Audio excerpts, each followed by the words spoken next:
Welcome back, everyone. I'm sure you recognize this stuff. It's another one of those videos. I understand. I talk a lot about this, and I know it might get a little overwhelming, but we've had more developments. I'm going to be touching on two different subjects in this video. The first off is going to be a response that Blizzard threw out to the community about the Nethaera petition, as well as a few other things about, let's say, 10 hours ago. And then Mark Kern's open letter in video form was just released on Kungen's channel over on YouTube, and I'll be touching on that second. I will say, very happy with it. He did an amazing job. Thank you to Mark Kern on that. And you can, of course, follow him on Twitter, if you so choose, at Grums with 2 M's and a Z. Now then, let's get on to the first subject. I said Blizzard put out a response. It was Nethaera. I was not happy with the response at all. I thought it was pretty disrespectful for the most part, but I'm going to go through it and just touch on a couple different points real quick. They open it up with just some basic acknowledgments and whatnot, which is okay. Say they've been talking about it quite a bit. And then they said, why not just let Nethaera continue the way it was? The honest answer is failure to protect failure to protect against intellectual property infringement would damage Blizzard's rights. This is true.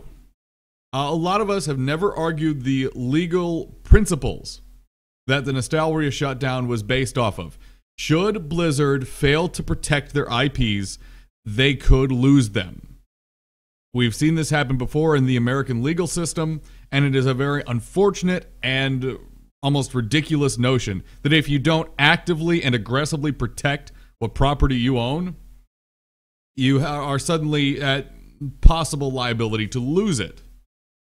It doesn't really make any sense, but at least I understand what they're saying from that perspective. And again, no one has ever argued the legal standing.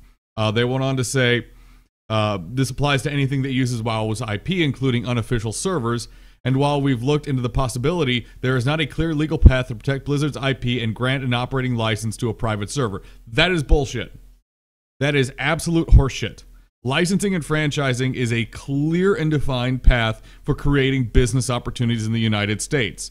Europe, I'm not sure on. It may be different. That may be a stepping stone that we can't cross just yet. But I know for a fact, in the United States, licensing and franchising, both, my previous video talked about this, is a clear and defined way to grow a business. Whether you're granting rights for a certain amount of time or for a certain cost. Both work perfectly fine in the United States legal system. And the fact that they're saying that there isn't a way to do it either means there's a European issue or they're simply blowing smoke up our asses. I honestly believe it's the second because I really don't trust what Nethaera or Blizzard say anymore on this subject. And the fact that this is their first real serious discussion about it is actually, like I said, pretty demeaning. They explored options for developing classic servers and none could be executed without great difficulty. Alright, so keep that in mind. Classic servers would be greatly difficult for them to execute. Alright, we have that in our heads. If we could push a button and all this will be created, we would. However, there are tremendous operational challenges to integrating classic servers, not to mention the ongoing support of multiple live versions of every aspect of WoW. Again, they're saying that getting this done would be incredibly difficult and complex, and they're not sure how they could even possibly execute it. That there'd be so much going on and such difficulties in creating the servers themselves that they really can't do it. Okay, so we have that in our head. Next paragraph. So what can we do to capture that nostalgia when WoW was first launched? Over the years, we've talked about a pristine realm. In essence, that would turn off all level acceleration, including character transfers, heirloom gear, character boosts, recruit a friend bonuses, WoW tokens, and access to cross-realm zones, as well as group finder. We aren't sure whether this version of a clean slate is something that would appeal to the community, but it's an open topic of discussion. They've also suggested, or rather, not them, but friends of mine suggested on Twitter that they would also remove flying mounts. Now, I don't know about you guys, but a couple kids in someone's basement can make a vanilla server. We've seen it many times. Nestalrius was a group of 12 individuals, I believe. It's somewhere between 12 and 14 individuals. Then they just came together without taking any donations, without taking any funds, and made a server. They just made a server. They figured it out, and they mimicked Blizzard's quality. They mimicked Blizzard's leveling rate. They mimicked an entire vanilla server to the minute detail themselves. These weren't even professionals. These were random people that got together to do this. But now Blizzard's saying, what would be easier than that is us going through our current expansion and just stripping key elements out of it and trying to replace it and fold it back together and tie it together and hope it works out.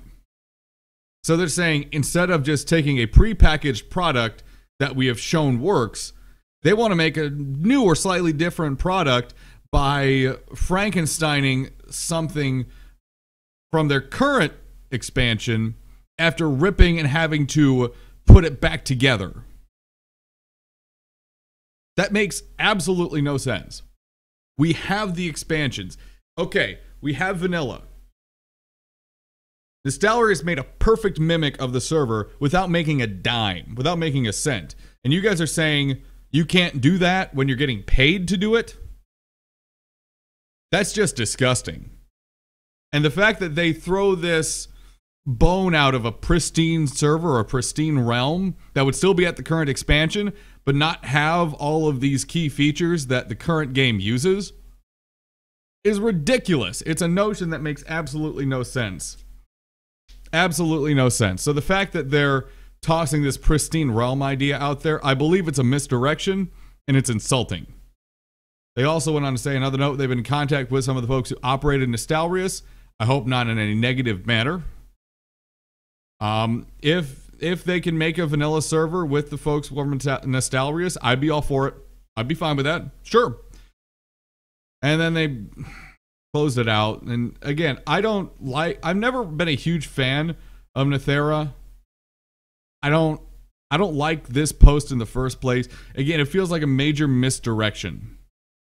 Made not to cause discussion, but to cause confusion and try to throw out a bone to say, well, the current expansion is still great. We'll just Frankenstein something else for you out of the current expansion.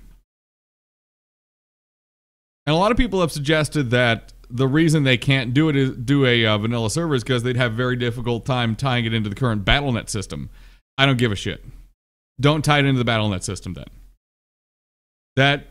That is the opposite of a concern. Absolute opposite of a concern. If you can't tie it into BattleNet, don't tie it into BattleNet.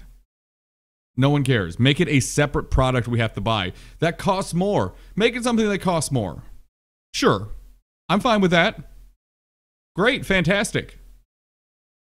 But don't say you can't do something simply because you cannot perfectly integrate it into current technology, because this isn't current technology we're talking about. We're talking about a 10-year-old game. And it makes absolutely no sense to say, well, since I can't integrate it into current technology, I guess we can't do it. We've seen, the best example of this is RuneScape. They took an old server and used that to revive their game entirely. So this whole post from Nethaera, I think, is a misdirection, it's disrespectful, and it's throwing a bone. So, let's move on to the more happy point. Mark Kern, a former team lead for Vanilla WoW, went ahead and posted up his open letter to Blizzard on Kungan TV's YouTube channel. His name on there is simply Kungan TV. I implore everyone to go ahead and watch it. Please go and watch it. It's over on the Twitters. I posted it on my Twitter. Go enjoy it. It really, I believe, voices our concerns in one of the best ways ever. I'm very happy that Mark Kern took the time to do this, that he really is working to stand up with us, and that he's bringing real serious concerns to the discussion in a way that I believe Blizzard might be able to interact with. I certainly hope that Mark Kern and the rest of the folks involved in this effort are respected, because there are a lot of people out there that would simply say, "Oh, these people they're thieves. They think that stealing is okay. They just want to steal Blizzard's IP and do whatever they want with it." That's not true. That's absolutely not true. In fact, some of the comments on my previous video show not just the ignorance of some of the people who try to break down and harm people who want a legacy server, but it shows that many people simply don't care. Maybe these people don't play WoW or never played WoW when it was in vanilla or in Burning Crusade. But I think Mark Kern's video does it justice. And before you make a seriously negative or asinine comment about the legal ramifications or how people are just trying to steal, watch Mark Kern's video at least. Don't watch mine. Watch Mark Kern's. He did an amazing job. That's the culmination of my thoughts on the most recent developments of everything that's going on. I certainly hope that we can move forward and actually get some kind of an official legacy server or licensed or franchised legacy server, because again, it's not a problem in the United States. It is a perfectly legal and respected way of growing your business. So until then, I will be happily watching the comments. Certainly, I'll be streaming Heroes of the Storm somewhat regularly, at least until we get a vanilla server we can stream. And at that point, I will gladly, eagerly bring this community back into the WoW streaming fold.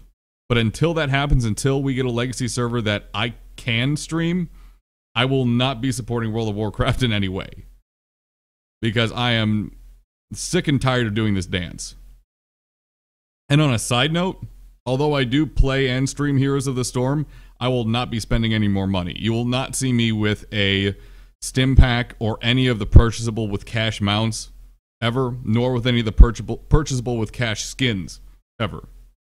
I will not be giving Blizzard another cent until we see some kind of respectful discourse, at least, for legacy servers. Those are my thoughts. I have been Dan, on here at least. I have been Leto in the past as the Ancient of Lore. And on Nostalrius, I was the Torn Warrior Makan. And to all of you I say, continue fighting, continue bleeding together. We will win this fight.